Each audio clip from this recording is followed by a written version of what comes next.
அஸ்ஸலாமு அலைக்கும் வரஹ்மத்துல்லாஹி வபரகாத்து. அன்பான அனைத்து உறவுகளுக்கும் இனிய இரவு வணக்கம். தொழிலாளர் சந்தையை ஒழுங்குபடுத்த ஃப்ரீலான்ஸ் விசா முறையை நோக்கி குவைத் நகர்கிறது.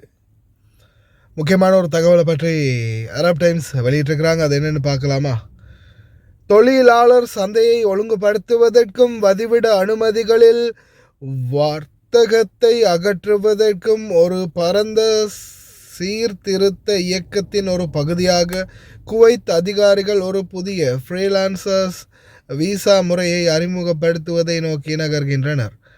இது வெளிநாட்டவர்கள் ஒரு பாரம்பரிய ஸ்பான்சர் இல்லாமல் கட்டமைக்கப்பட்ட மற்றும் சட்டபூர்வமாக ஒழுங்குபடுத்தப்பட்ட கட்டமைப்பின் கீழ் சுயாதீனமாக வேலை செய்ய அனுமதிக்கும் தனியார் துறை பிரதிநிதிகளுடனான சமீபத்திய சந்திப்பின் போது குவைத்தினுடைய முதல் துணை பிரதமரும் உள்துறை அமைச்சருமான ஷேக் ஃபஹத் யூசுப் சவுத் அல் சபா அவர்கள் இந்த திட்டத்தை அறிவித்தார்.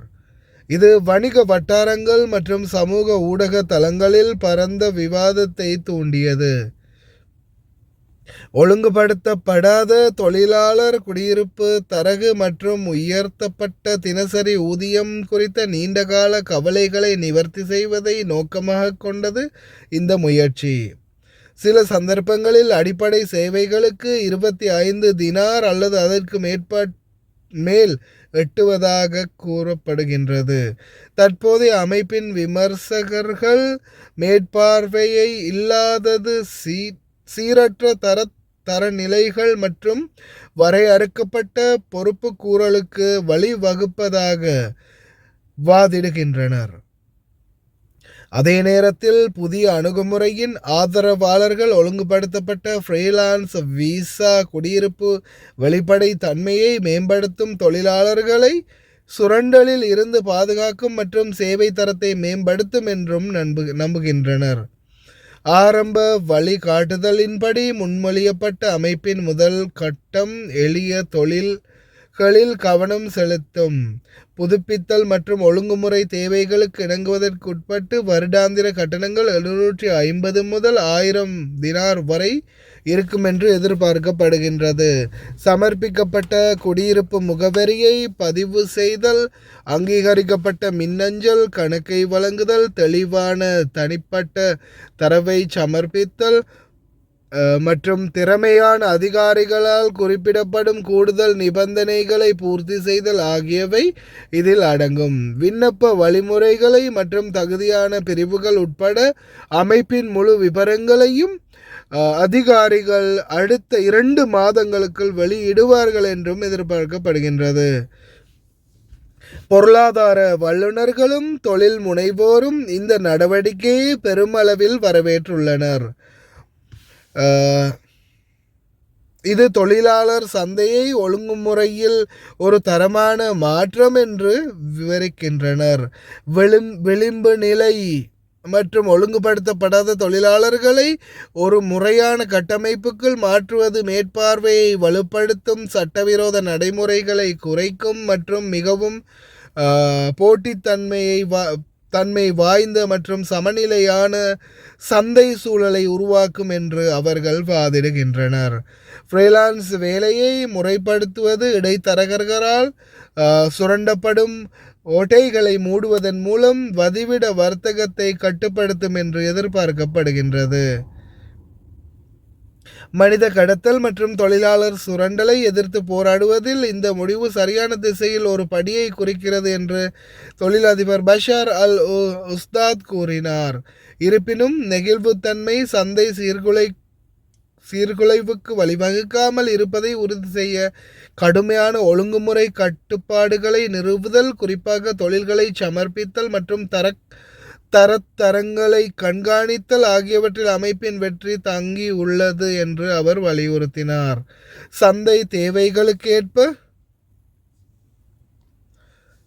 சந்தை தொழில்களுக்கு ஏற்ப சரியான திறமையான தொழில்முறை தொழிலாளர்களை ஒழுங்கமைக்க மாநிலத்திற்கு துல்லியமான மற்றும் தொடர்ந்து புதுப்பிக்கப்பட்ட தரவுத்தளம் தேவை என்றும், இதன் மூலம் வளங்கள் மற்றும் தேவைக்கு இடையில் சமநிலை அடைவதாகவும் ஒட்டுமொத்த தொழிலாளர் சந்தை செயல்திறனை மேம்படுத்துவதாகவும் கூறினார்.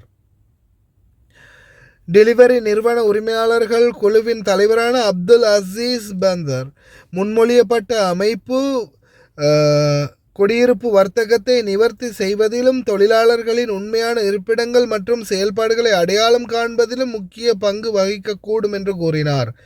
இருப்பினும் பொருளாதார ஸ்திரத்தன்மையை பாதுகாக்கும் மற்றும் முறையான வணிகங்களை பாதுகாக்கும் விரிவான ஒழுங்குமுறை கட்டமைப்புகளுடன் செயல்படுத்துதல் இருக்க வேண்டும் என்றும் அவர் வலியுறுத்தினார்.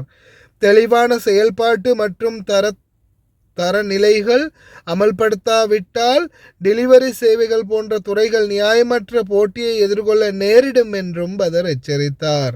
கடைசியில் அங்கே சுற்றி இங்கே சுற்றி உங்களுடைய வயிற்றில் அடிபடும்ன்ற பயம் இருக்குது இல்லையா? பயம் இருந்தால் சரிதான். ஒழுங்குபடுத்தப்பட்ட ஃப்ரீலான்சர்ஸ் முறையை அறிமுகப்படுத்துவது பெரிய அளவிலான ஃப்ரீலான்ஸ் மற்றும் விளிம்பு நிலை தொழிலாளர்களை அதிகாரப்பூர்வ மேற்பார்வையின் கீழ் கொண்டு வருவதன் மூலம் முறைசாரா பொருளாதாரத்தின் அளவை கணிசமாக குறைக்கும் என்று பார்வையாளர்கள் குறிப்பிடுகின்றனர்.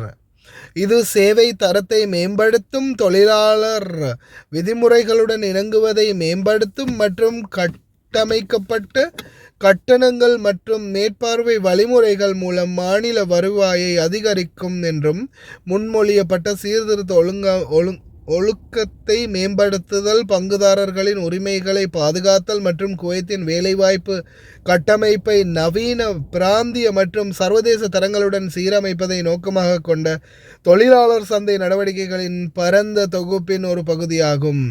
திறம்பட செயல்படுத்தப்பட்டால் ஃப்ரீலான்சர்கள் முயற்சி நாட்டின் தொழிலாளர் சந்தையின் கட்டமைப்பு மற்றும் மாநில மற்றும் நிலைத்தன்மையை மறுவடிவமைப்பதில் ஒரு முக்கிய வளர்ச்சியை குறிக்கும் என்றும் எதிர்பார்க்கப்படுகின்றது. அதாவது இதில் பிஸ்னஸ்மேன்கள் கொஞ்சம் லைட்டாக ஜர்க் அடிக்கிறாங்க, டெலிவரி கம்பெனி தலைவர்கள் கொஞ்சம் லைட்டாக திணறாங்க. ஏன்னா ஃப்ரீலான்ஸ் வீசாவில் வந்து சொந்தமாக யாராவது வண்டியை வாங்கிட்டு கடைசியில் அவங்க ஓன் டெலிவரி கம்பெனிகளை ஒவ்வொருத்தர் ஆரம்பிச்சிட்டாங்கன்னா கடைசியில் இவங்களுக்கு மிகப்பெரிய தலைவலியாக போகும். ஆனால் இதில் முக்கியமாக கண்காணிக்க வேண்டியதுன்னா அது டெலிவரி கம்பெனி செக்ஷன் தான். ஏன்னா இன்றைக்கும் மற்ற எல்லாத்தையும் விட டேக்ஸிகளும் ஓரளவுக்கு பரவாயில்ல, ஆனால் டேக்ஸிகள்லையும் அதிகமான அநியாயங்கள் நடக்குது. அதுக்கும் ஒரு நல்ல தீர்வுகளை கொண்டு வந்தாங்கன்னு நல்ல. ஃப்ரீலான்சர் வீசாவில் டேக்ஸி சொந்தமாக ஒருத்தர் வண்டி எடுத்து வச்சு டேக்ஸி ஓடுறதுக்கான வாய்ப்பு கிடச்சிச்சின்னு வைங்க அப்படின்னு சொல்லலாம். ஏன்னா டேக்ஸி கம்பெனிக்காரங்க உருவி எடுக்கிறானுங்கன்னு சொல்லலாம். அப்படியே மொத்தமாக நம்மளை உறிஞ்சி குடிச்சிடுறானுங்க. அதே மாதிரி தான் இந்த டெலிவரியும் ரொம்ப மோசமாக இருக்குது. இதுக்கும் சரியான ஒரு தீர்வு கிடைச்சா நல்லாயிருக்கும். இன்ஷா அல்லாஹ் பார்க்கலாம். அரப் டைம்ஸில் இந்த தகவலை வெளியிட்டிருக்கிறாங்க. இது சம்பந்தமான மேலதிக தகவல்கள், இது பற்றிய தகவல்கள் கிடைக்கும்போது டெய்லி அப்டேட் பண்ணுறேன். தொடர்ந்தும் நம்மளோட இணைந்திருங்க. அஸ்ஸலாமு அலைக்கும். வணக்கம்.